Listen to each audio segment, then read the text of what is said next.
Ladies and gentlemen, the appointed hour has arrived for our Public Safety Committee meeting. If everyone please give attention now, I want to recognize Representative Mac Jackson to lead us in a word of prayer, please. Let's bow our heads. Heavenly Father, as we come before you, we thank you for this day, first of all.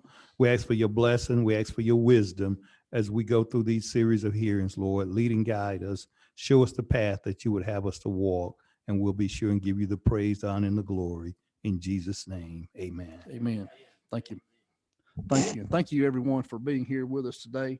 We have several committee members that are joining us online also today. Can everybody hear us online?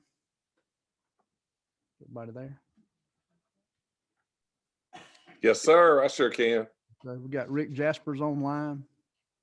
Who else is there with us online? Yasmin Neal. Okay. We got Jesse Petrie. Jesse, are you with us? Micah Gravley. Okay. Representative Crow. Anyone else online with us today? Mr. Chairman, can you hear me? This is Micah Gravley. I got you. Thank you. Rick Williams.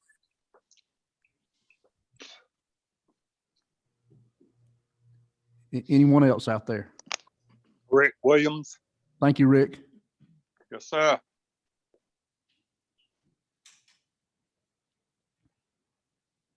Danny Mathis, Vice Chairman Danny Mathis, are you online with us today? I'm sure he'll be back with us in a few moments. Well, again, I want to thank members of the committee for taking time out of their busy schedule to be here with us. Shortly before the session concluded, Speaker Ralston asked that this committee come together over the summer to talk about the crime that we've had in the metro Atlanta and the Atlanta area.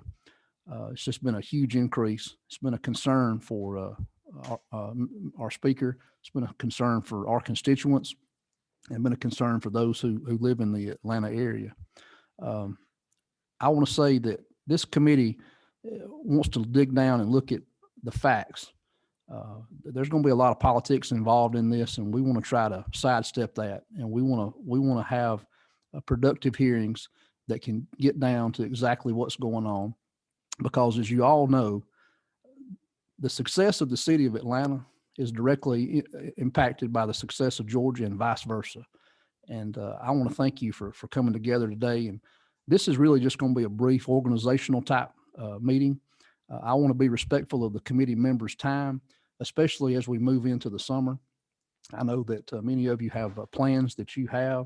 We've got to come back over here in the fall to talk about reapportionment, redistricting. So I want to make sure and try to be respectful of your time and to hear from different members as to who you think that you want to hear testimony from. And we can call those people together and hear from them later on in the summer. But at this time, I just want to kick off the meeting and just get some input from each and every one of you. If you have something you want to add and you have a group of people or an organization or a person that you think can come before this committee this summer and give us some testimony and present some statistics or just some information, we certainly don't want to waste time. But if you have something that you'd like to add to the meeting today, I want to give each and every member the opportunity to speak and bring their thoughts and ideas to the body. So let's start off here with Chairman Green. Did you get Can it? you give us some testimony and present some statistics or just some information? There's Coach in here. Hey, Coach, I'll be through just a minute. I think that's Chairman Mathis there. I recognize that South Georgia accent. All right. There you go. Go ahead, Thank you. Chairman Green. Thank you, Mr. Chairman. I want to thank you and the speaker for reaching out to do this with this committee. As several people have already told me, said we have plenty of laws on the book. We need to look at some underlying causes, and that's not only true of Atlanta and the area here of our state capital, but Columbus and Albany and the rural areas too. And I want to try to bring some of those individuals up to testify to their growing problems and the needs that they see.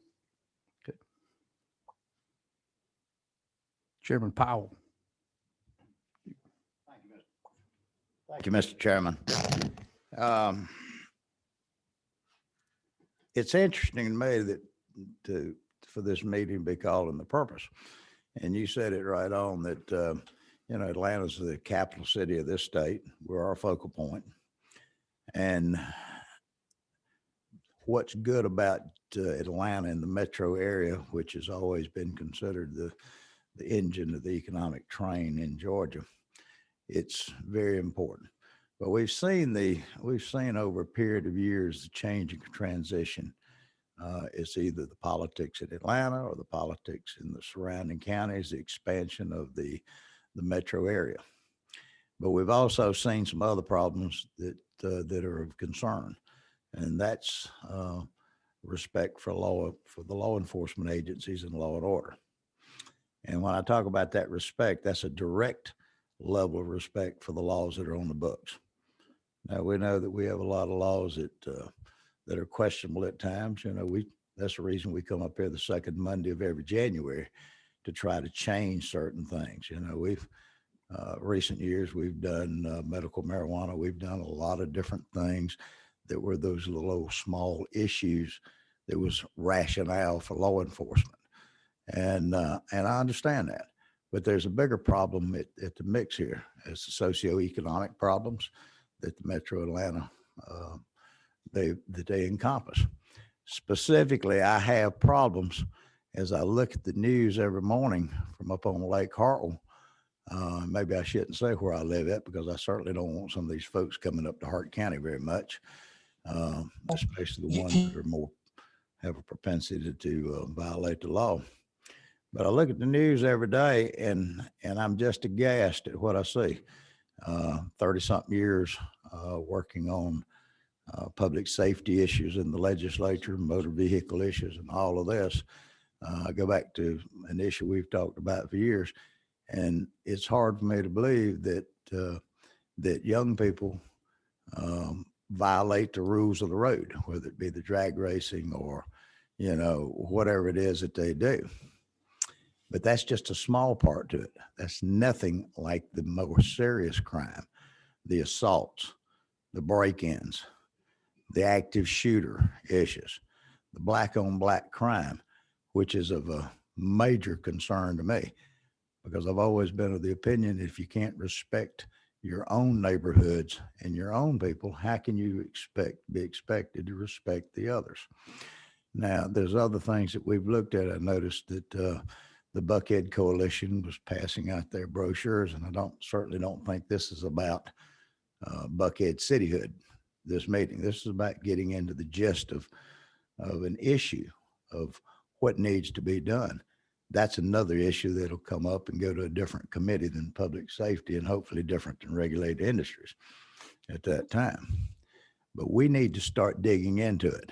Your question is, who do I think needs to be invited to speak? Well, I thought about that while I was down in my office before I came up here. I'd like to call off a list of the first priorities that I saw. And these certainly don't have any ranking, but I think they do. We have a new district attorney in Atlanta. I think that so far the marks that I've given this one seem to be quite superior to the last district attorney. But I think that we need to hear from the district attorney. We need to hear from the ADAs. Water runs downhill. We don't just need to hear from the talking heads at the top. We need to hear from the others, and whether they'll give us the latitude to give us their viewpoints.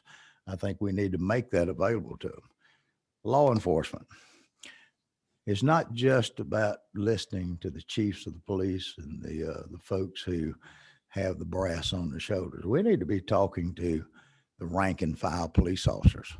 We need to be talking to these men and women who are out there on the daily basis, not sitting in the office. And I'm not talking about just active police. I would be more interested to talk to some of the retired police officers who have bailed out as quickly as they could from Atlanta PD. I'd be interested in talking to some of the police officers who were basically drummed out without due process to find out what was the issues here. What has what has dissolved the desire or the effects of being a law enforcement officer in the metro area? We need to hear from some of the judges to find out from them the burden that they've got. Bonding services, these are all folks that we need to hear from. And that being said, knowing the politics, and when we're doing public hearings, it's one thing for them to come to that podium and to speak. But a lot of these folks need to have our individual cell phone numbers. If you're afraid to come up here, if you're a former officer or a former ADA or whoever you are, you need to give some of us a call. And I can trust you. You can trust me when I tell you that your name won't be divulged. But you need to testify. You need to be heard. Then we get to the last group. We need to hear from the people in the community. I talked about the Buckhead Coalition.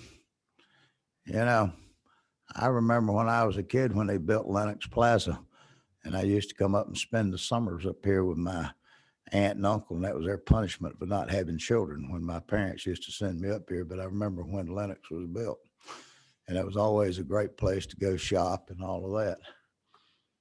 Quite frankly, I don't know a lot of us that'll go to Lenox anymore.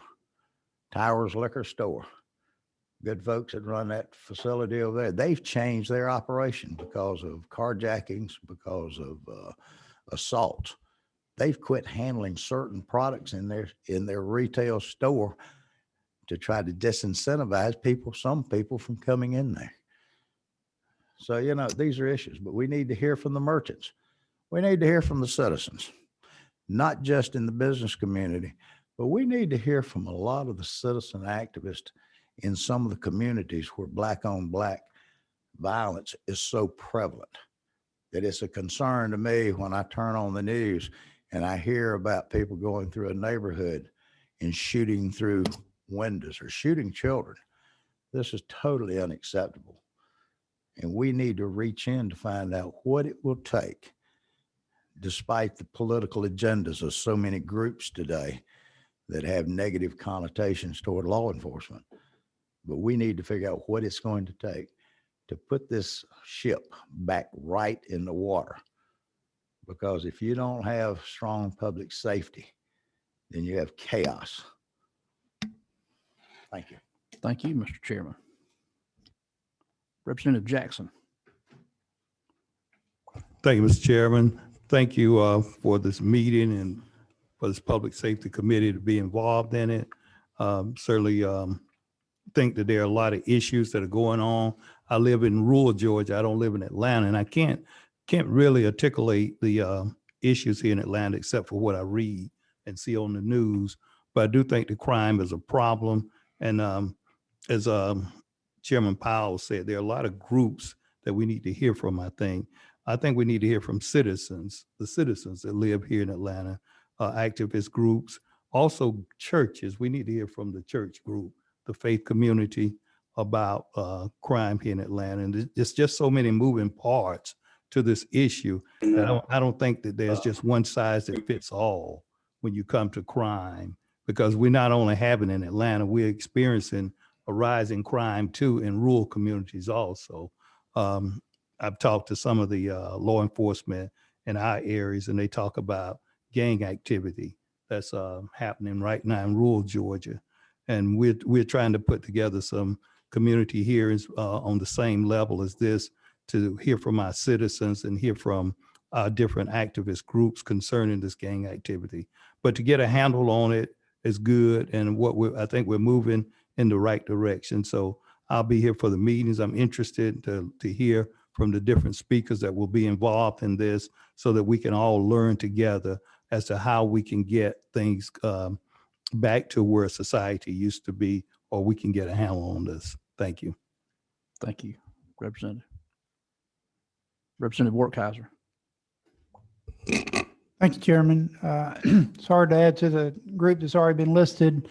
Many people were surprised. I was actually born and raised less than a mile and a half from here and walked many of these streets. It's hard to believe now riding around those neighborhoods that the distances we walked, we certainly wouldn't do that today.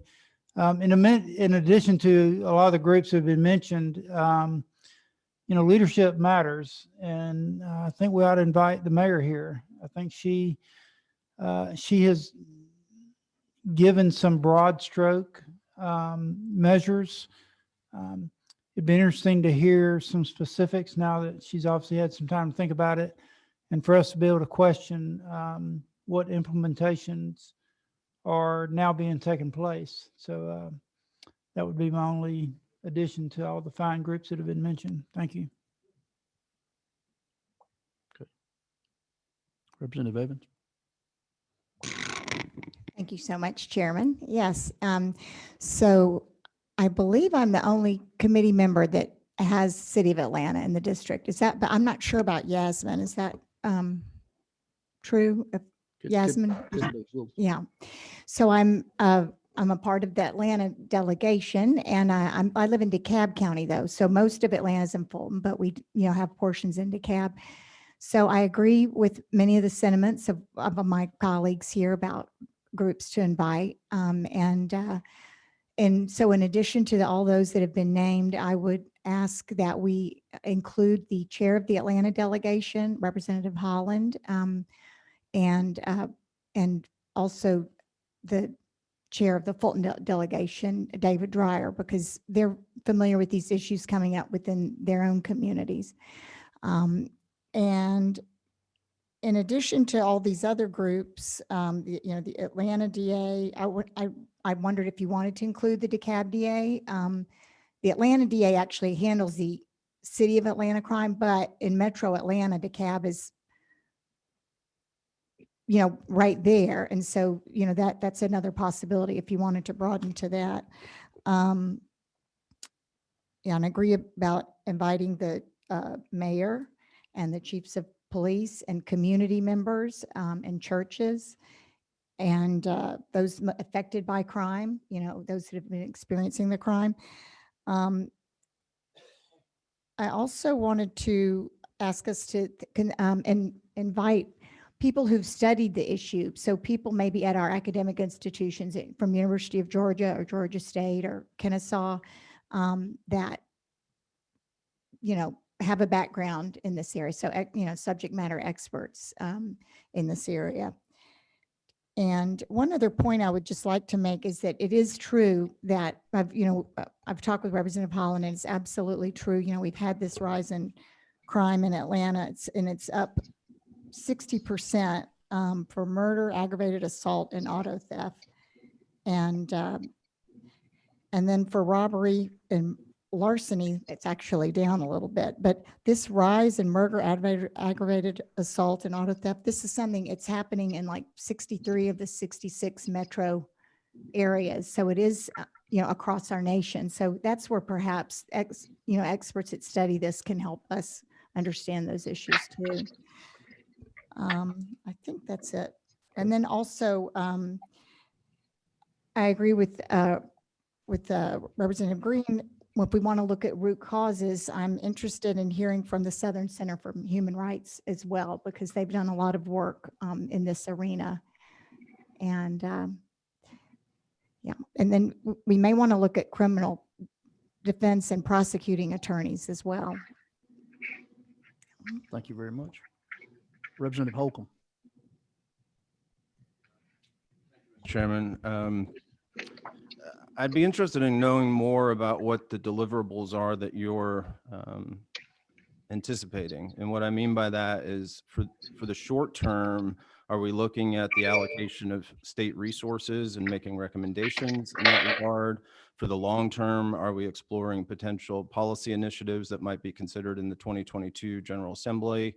So in terms of where we're going, I think that would be helpful, at least for me and maybe some other members. But for the things to listen to that I would be curious to hear about, in addition to what's been stated, would be to have a statistical analysis of what has happened. I did a little bit of digging last night, and the City of Atlanta, to their credit, post a lot of the crime statistics online to include CSV files, which you can download.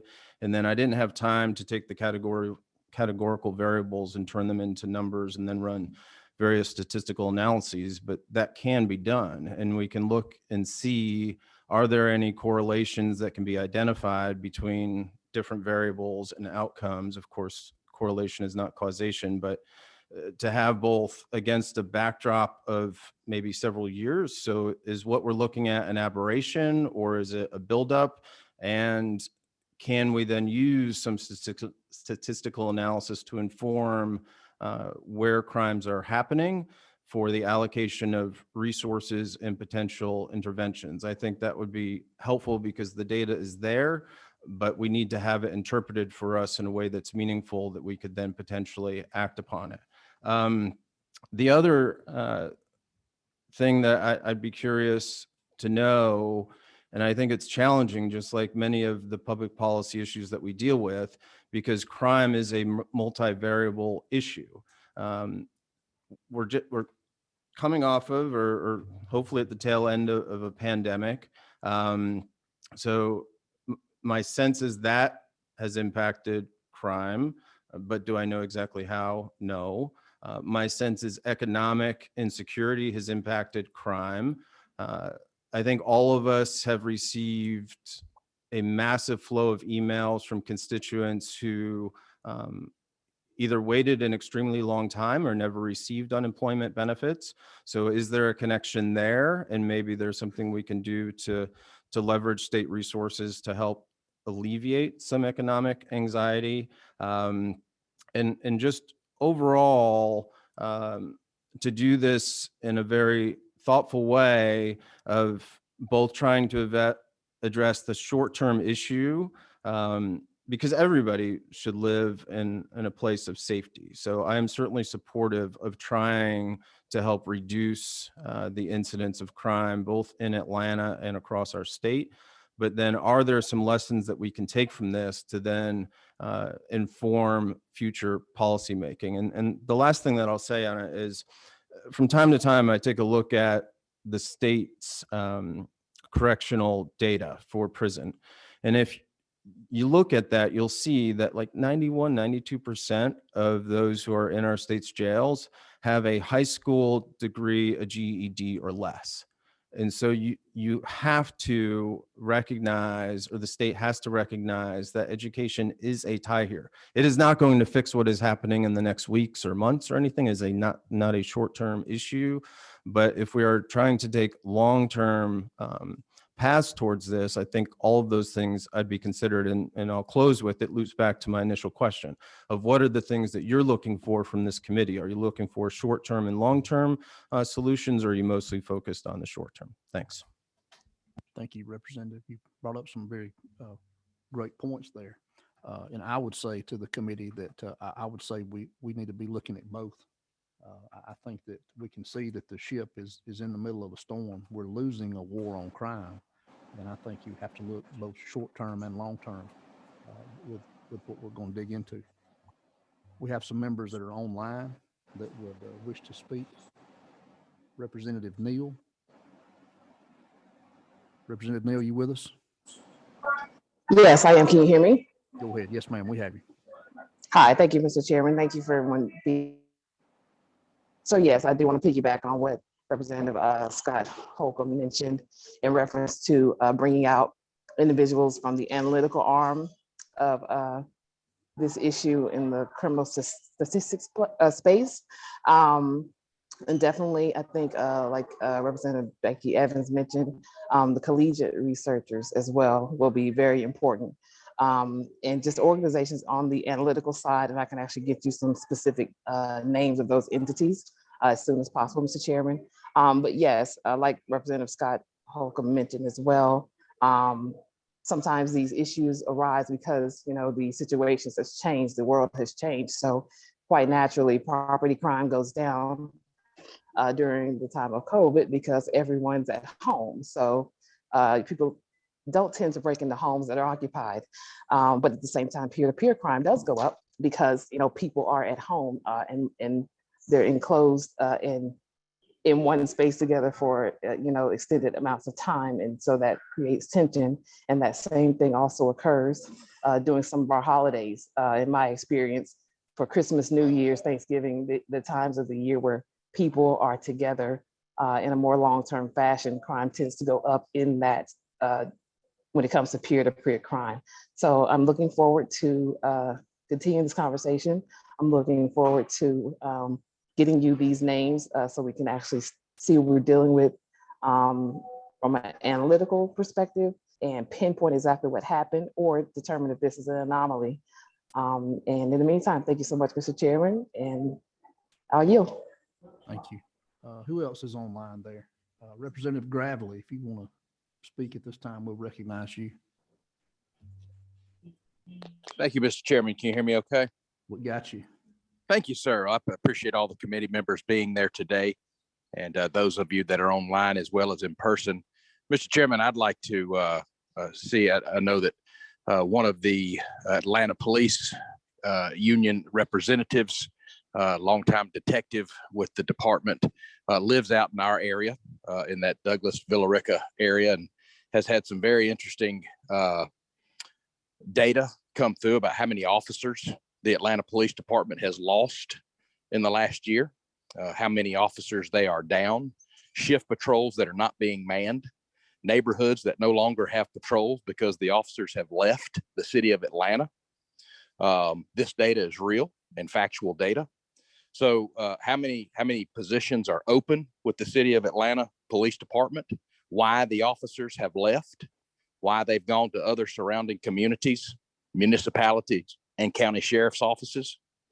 I'd also like to invite the Douglas County Sheriff, Tim Pounds, on how this, because we neighbor, you and I both represent Douglas County, it neighbors Fulton County and city of Atlanta, and how this has affected our community.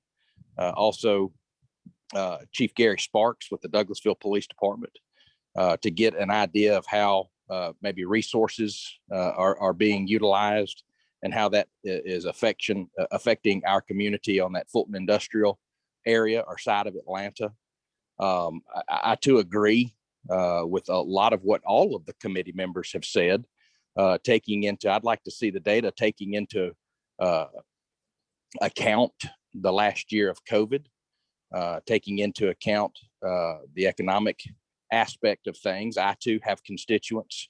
I think our last count was about 26 cases that we're working on of folks who were once working and have yet to hear anything from the Department of Labor, some in 15, 16, 20 weeks.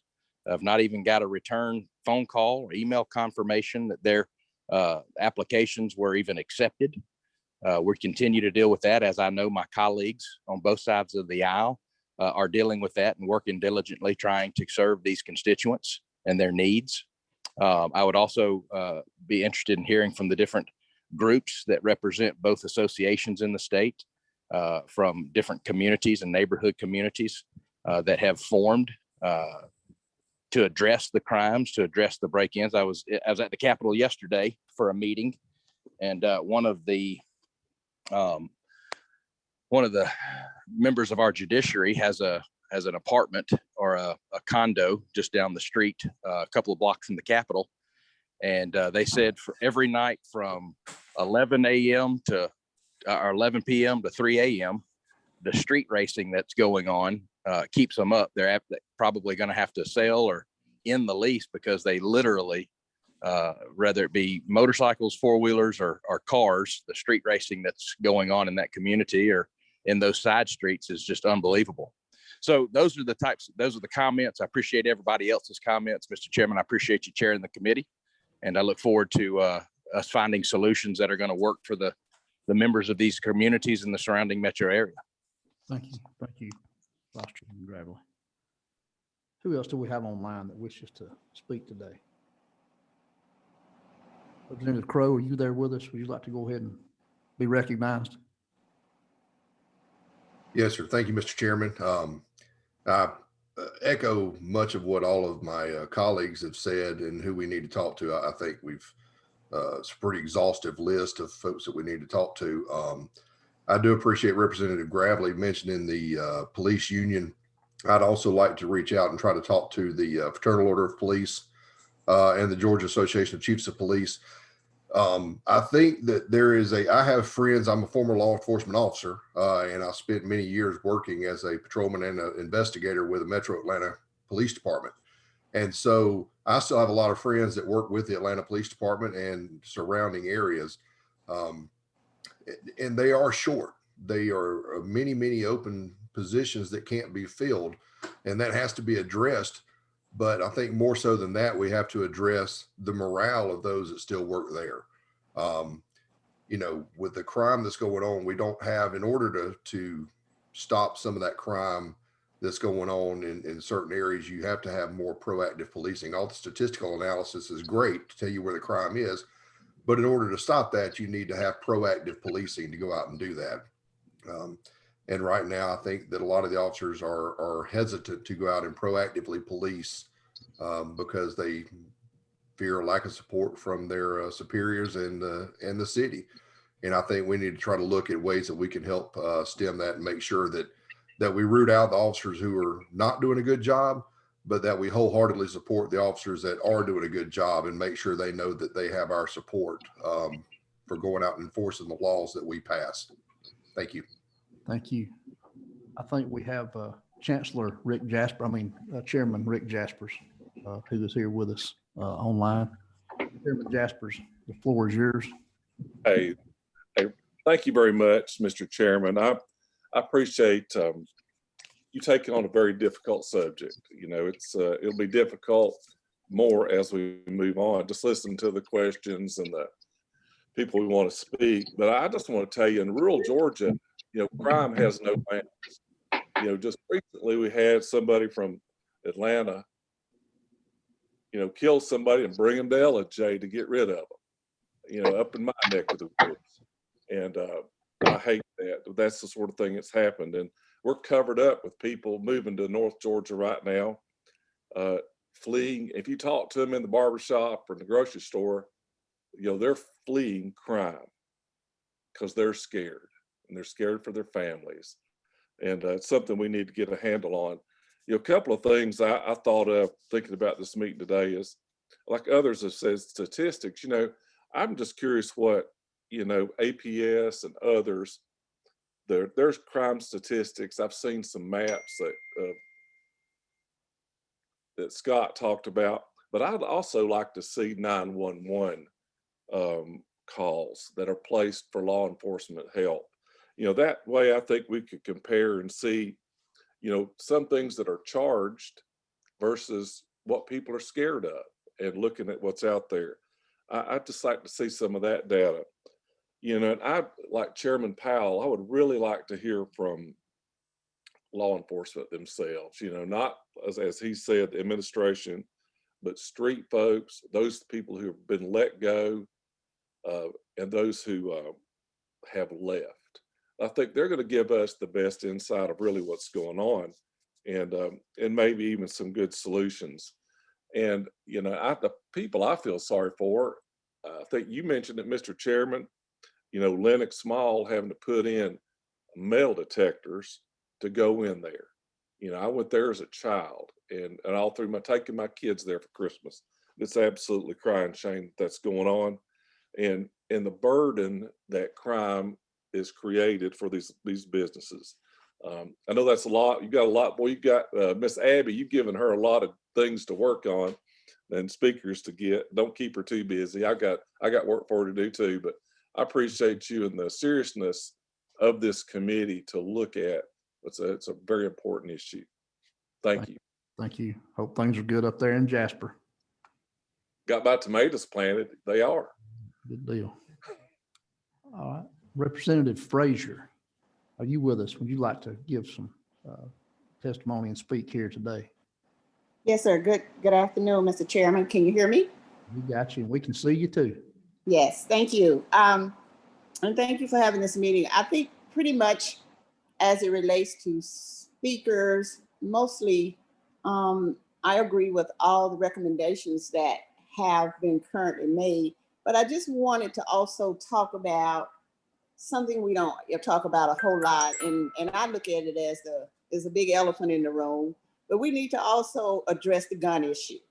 And so I would just like to add to that list an organization called Every Town for Gun Safety, because we also have to be straight and frank with each other that a lot of the crimes that are being committed is because of the gun laws that we have on the book. And so I have friends that are in law enforcement also, and I have a couple of friends that have left that career because they feel that they are outgunned by the citizens. And so that is something that we need to address also.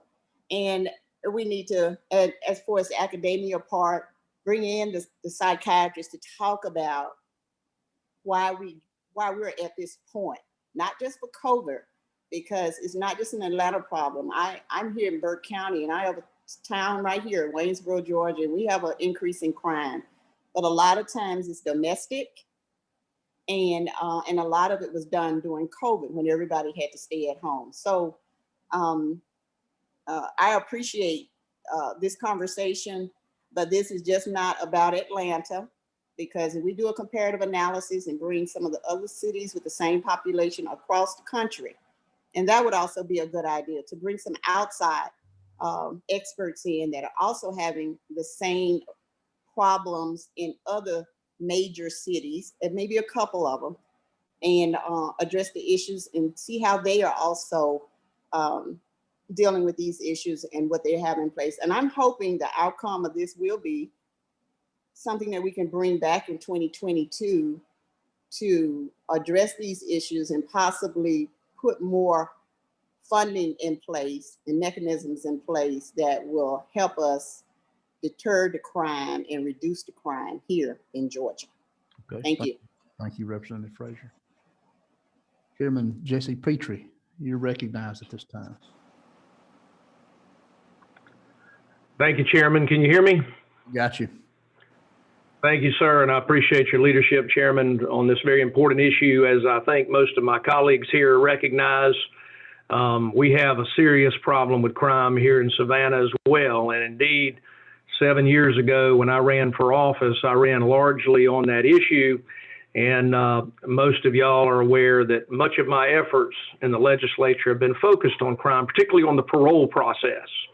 And so I would like to add parole, pardons and parole, and the whole idea and the notion that we parole violent felons to this mix. Department of Justice statistics data shows that about 72% of violent felons will reoffend with a violent crime within 5 years upon release. And I would remind everybody that we release over 3,000 felons a year early on parole in this state. And so at any rate, I would think that's an issue. I want to, Representative Holcomb mentioned a very important factor as it relates to root causes. I would just piggyback on that. He mentioned education. I would like to make it clear and like us to consider the impact of fatherlessness. Having studied crime very deeply over my 7 years in the legislature, there's a direct correlation in zip codes with high crime, with high fatherlessness rates. And so if we're going to talk about root causes, let's talk about all of the root causes of crime. And there are many. That, of course, is one very important one. And of course, has also been alluded here. We've discussed the issue with morale in law enforcement.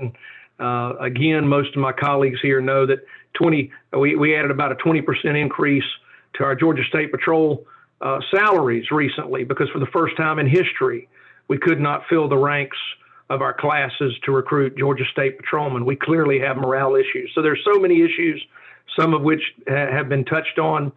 And I just wanted to mention, and by the way, I mentioned 3,000, I meant 30,000 individuals paroled annually in the state early. And so, but those issues are some that I might add to those that have already been discussed. Thank you, Chairman.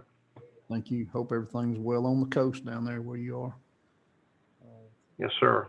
Next person we have, Vice Chairman Mathis, are you back with us? Okay. Are you there? Yes, sir. Go ahead. Well, I want to thank you for having this meeting and all the participants. It's a very, very serious issue. I thank the speaker for putting this at the forefront, because safety in all of Georgia is imperative for the success of our state. And the rhetoric has to change in a positive way on both sides. And I appreciate each individual's comments that I've heard, and I want to thank all of you. And I'm looking forward to meeting with you, and hopefully we can come to some solutions to these problems. And I do thank you, Chairman Call. Thank you. Representative Williams, do you have anything you want to add to this? Is he still with us? Okay. Chairwoman Taylor, do you want to say anything here with us today? Thank you, Mr. Chairman. Can you hear me? Yes, sir. Yes, ma'am. Go ahead. We hear you. Thank you. Thank you. I really appreciate your having this study committee, because it is a major issue. I've been around long enough to know that spikes in crime come, but they don't go away unless you do something about them. And I think a lot of the things that we've heard today are vital.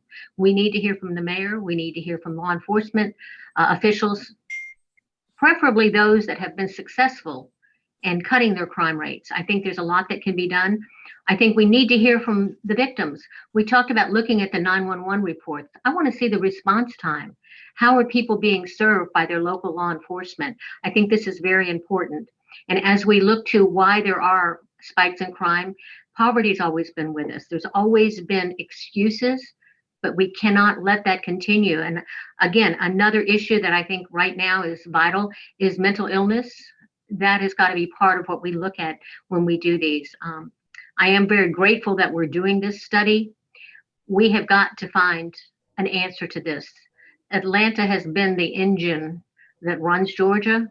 We cannot let this deteriorate the state of Georgia. It's a reflection on all of us, and I think we all want it to be fixed. The method of going about it is beginning today with finding out what's wrong, and then how can we fix it? And we do need to hear from the experts. So I appreciate your having this. Thank you. Anyone else before we close out here today? I'm here now. Can you hear me, Mr. Chairman? Yes, sir. Go ahead. Thank you for your leadership, and thank you for this meeting. Pardon me, I echo the sentiments of everyone else that has spoken. And I think Representative Taylor had hit on the nail on the head, that a lot of it is mental illness. And this is something that we're facing all over Georgia with the drug addiction and other issues. But my sheriff in Baldwin County has more mental patients in his facility than he does actually criminals. And we've got to research and find out to get these people help and to get these people off the street and to stop them from taking advantage and harming innocent people. And I just echo everyone else's sentiments, and I thank you for the meeting. Thank you for the opportunity to be here. Thank you. A couple of other comments I wanted to make. Sheriff Labatt's office has reached out to me, and he obviously wants to be a part of the discussion here today, and he's here with us, and we want to thank him for being here with us. I've talked to Terry Norris from the Sheriff's Association. He's reached out to me, and also I have to say that the city of Atlanta has reached out to us a couple of different times, and they've come to the table and they want to be a part of this process and want to provide as much information as they can and as that we request from them.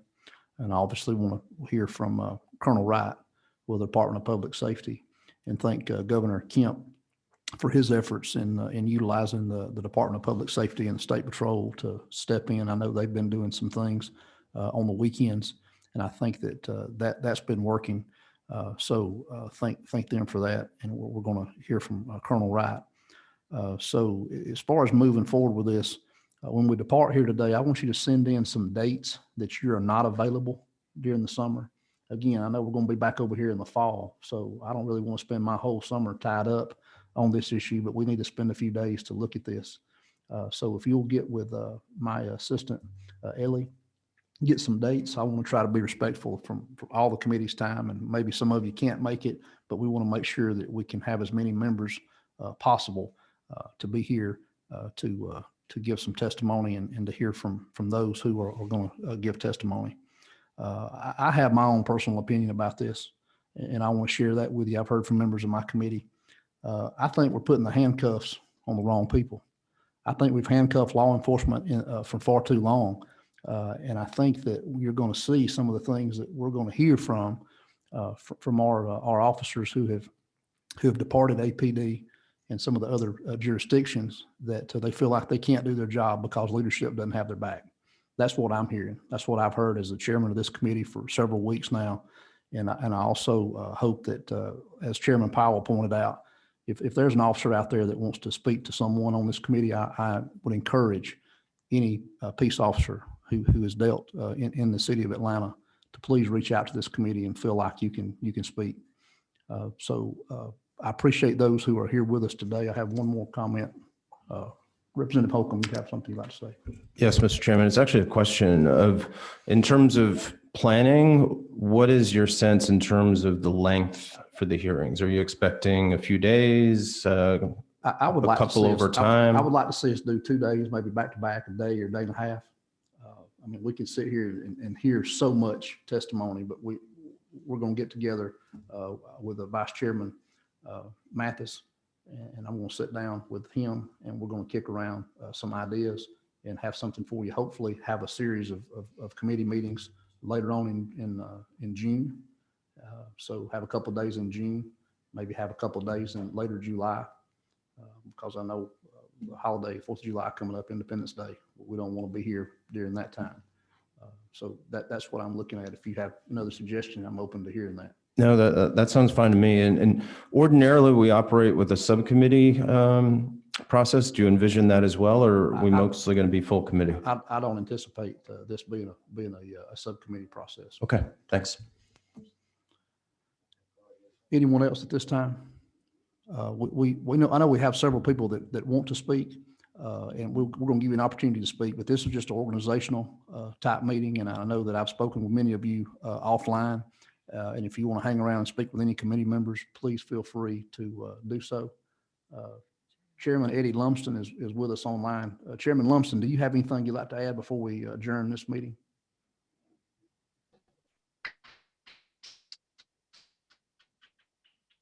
Are you there, Eddie? No, sir, not at this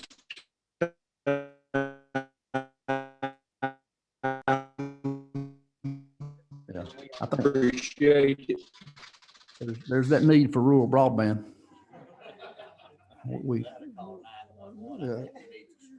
So shot. All right. Okay. Again, if anyone wants to speak with me, I'll be hanging around here for a little while. Thank you to those members of the press that have been here to cover for us today, and also for those groups who would like to be heard. Thank you very much. And this meeting is